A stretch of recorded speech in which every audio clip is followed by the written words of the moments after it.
Hey guys, welcome to another video. Today I'm going to show you how to fix call recording not showing on iPhone.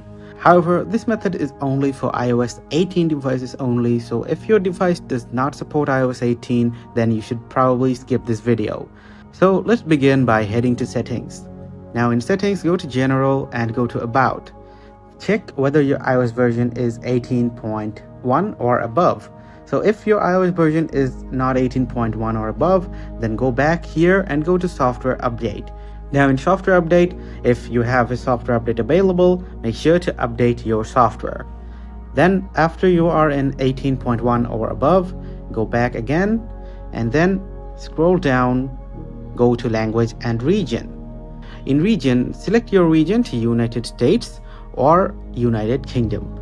So make sure to select United States or United Kingdom so that your call recording works properly. Sometimes if you select other region, call recording might not work. So after you have selected your region, go back and go to main settings. Now scroll all the way down, then go to apps.